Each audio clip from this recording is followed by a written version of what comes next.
We need to get out of here. Now. Spirit Season 3 has ended. And I loved it. It was great. Please go watch this show. Let's get into it. So, School Spirits, this time around, we've got more crazy twists and turns. I kind of want to get into this before I get to the plot. I think this show single-handedly still has the most twists that I've ever seen in a TV show.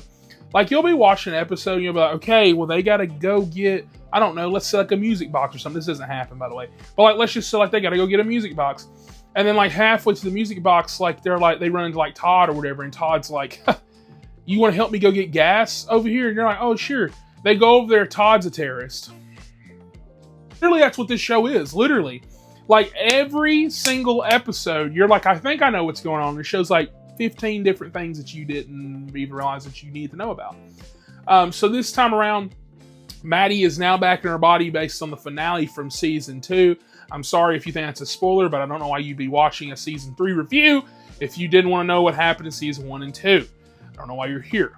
So, this time around, Simon is now basically a Maddie spot. He's stuck there, except they can't find his body. He is just completely morphed into the ghost world, and he is only stuck at the school. Now, I do think it would have been kind of cool if he could have just fully roamed everywhere, but hey, we're stuck at the school. We've got a few locations to film at. That's okay. This little indie show is what I want to call it. So, what I love about this show, positive-wise, is kind of just everything I've always loved about the show. I love the vibe. I love this kind of like Life is Strange type-esque nature of the show. I love the vibe, the cinematography. Just everything about this show feels low budget in all the right ways. It really feels like one of those shows that like you're going to see on something one day and people are going to be like, never seen that, and then they're going to start it and fall in love with it again. Like it's going to be just like one of those, like you just know, like it's like we're watching it now, but we know later, new generation's going to eat this shit up, right? I don't know how many viewers this show gets either. I know this was kind of like topping the Paramount Plus charts. On there, this isn't one of those Taylor Sheridan shows, so it's not going to be like crazy.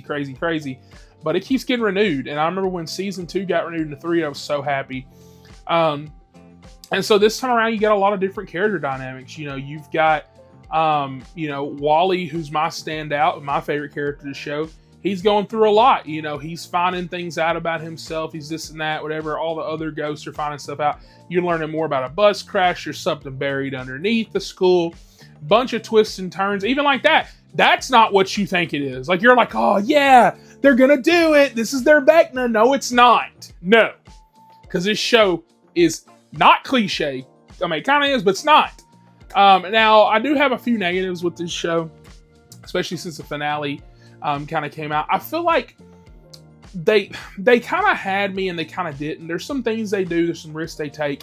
And most of them I actually enjoyed. I really, really loved. Like I said, I love the show to death. But there's so many things that they do, especially in these last few episodes, where it's not that it's not realistic. It's a ghost show, so I guess it's not realistic. But basically, for example, even like in the finale, you learn out something pretty pivotal at the end of the episode 7, then into episode 8.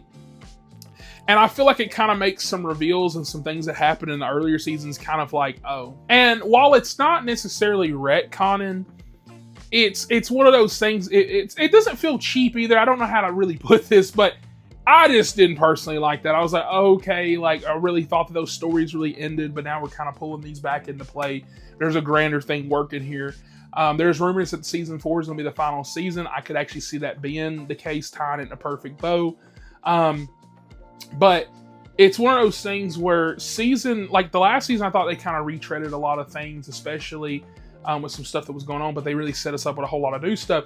This season, I feel like doesn't really retread much, if anything at all, because you've got new things, like people you thought were villains aren't villains. You've got kind of some villains, some super villain shit. You've got a whole lot of new character dynamics. Like I said, you're learning stuff about the bus crash. You're learning stuff about stuff that's underneath the school. You've got his name Jennifer Tilly, the voice of Tiffany from the Chucky films. She's in this, and she's like kind of like a minor villain, and she's really great in this show. So much so to the point where I was like, you're making me angry. Like, she's doing a really great job. I really love how we now kind of get the new set of the hospital here, and we're learning more about the ghost world and like the underbelly of stuff and forgotten spirits and this and that, whatever. And you really get to learn a lot about characters' backstories. I really like that Mr. Martin, like you're learning a lot about his backstory, stuff that you never learn about.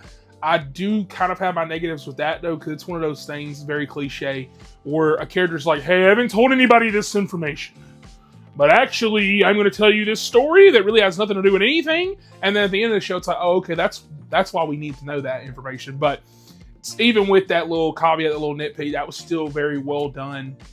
I like I said, I always told the cinematography. I like their lighting stuff. Like I love like when they're like in the ghost world stuff. You know, you kind of get like these hints of blues and greens and stuff like that. And I it's a nice breath of fresh air from like the Netflix filters where they're like everything will be yellow or either just super dark, you can't see anything. I think Simon's a standout here. This is damn near his season in a way. Maddie does such a great job. I think Peyton List has became a really, really great performer. There's a lot of scenes where she's got to tear up or cry or give some kind of emotion. She's really doing great with that, especially some scenes that she has with Wally. And yeah, I'm excited to see where this show goes. I want to talk about this show all the time on my channel whenever there's a new season come up, mainly because of how good I do think this show is. This show is a vibe. I kind of got behind because I didn't realize the first week they dropped episodes, they dropped 3. I don't know why I didn't think that, especially with the way modern streaming is. But I kind of got behind, but I caught up before the finale, which I actually really, really enjoyed. They do a nice little, some closures, some setups, stuff like that, how a finale should be.